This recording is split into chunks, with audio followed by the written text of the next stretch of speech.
Of course, it's not just the cost of energy that's making us think of different ways of using our resources. It's also the environmental consequences. Now, a story on a home builder who's trying to address climate change issues. For 35 years, John Garlow of Monongalia County has run a framing business primarily for modular homes. And he's still doing that, but he's changing his ways.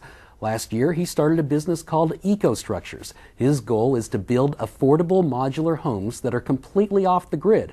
Homes he says would sell for between $100,000 and $200,000. Mr. Garlow is building his first EcoStructure. Chuck Kleine produced this outlook as part of Lab 304, our series on scientific research and how some of it's being utilized in West Virginia.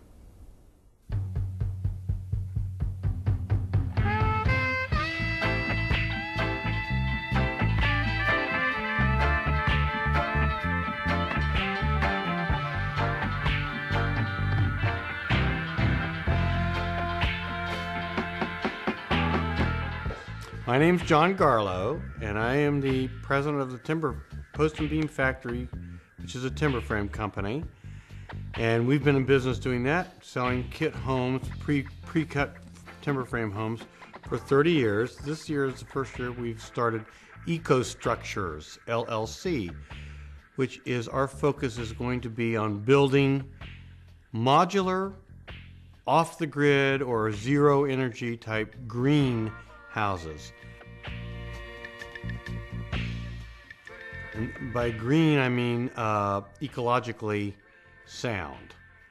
And these homes are going to try to utilize energy conservation techniques to cut the wastes of energy and also to conserve as much energy as possible.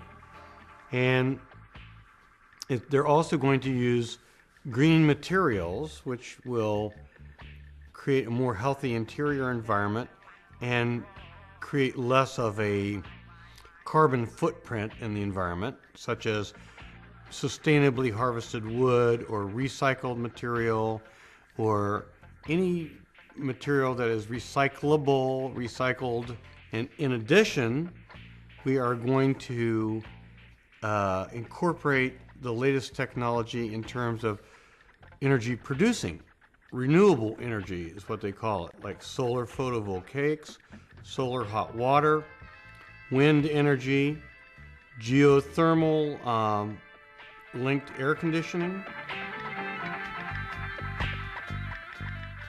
In the process of designing the house, we designed the heating and cooling to use the least possible energy and to fit in with the solar. For instance, solar hot water is pretty easy to get. You can get it all year round. You can use it all year round. We're going to use solar heated radiant heat in the whole floors of these houses. In this particular house, the solar hot water system, the more water I have in the house, the more of a thermal mass, more of a flywheel effect that I have with this house. Any solar heat that enters this house, any solar heat that hits the skin of this house is going to be sucked up and used in some way or another. And same with the wind. Any wind that blows across this house, we're going to try to use that also to power our electricity needs.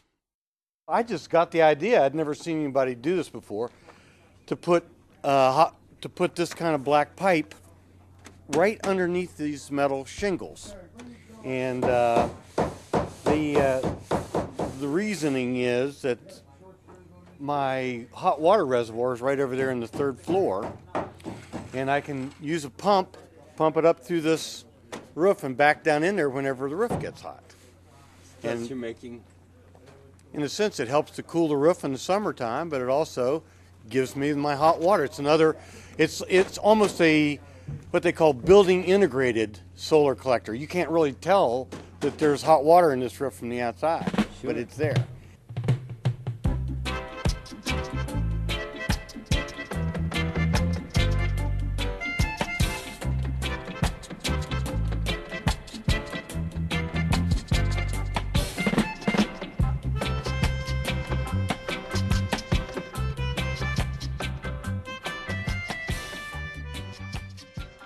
Part of this is it's all the science of building.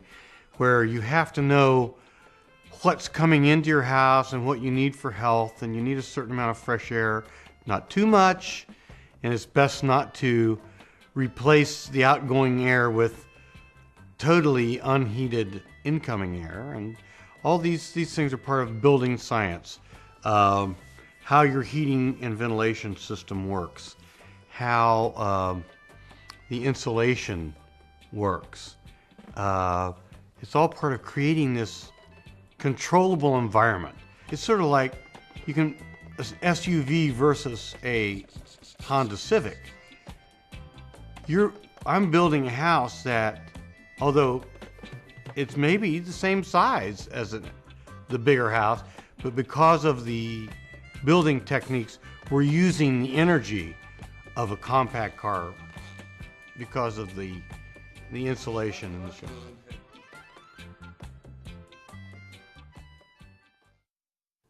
Yeah, not only the energy efficiency, but the creature comforts also, and the security, and safety, sprinklers, and indoor air quality. So all these things, it's amazing like how many different aspects of a house there can be, and they're all changing. People's sensitivities to these things have changed.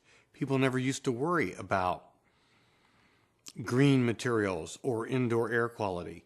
But as houses have become more airtight, it becomes more of an issue. Smart home technology, it's available right now. Why not use it if it can make your house more efficient? Or if you can check on your house when you're not there. It makes sense. What's the temperature of the water? How much of a charge have I got in my batteries? And you can check it all from your desk on the internet. It's a house now. We can go in there. Needs a few little windows and doors and stuff. Pretty good.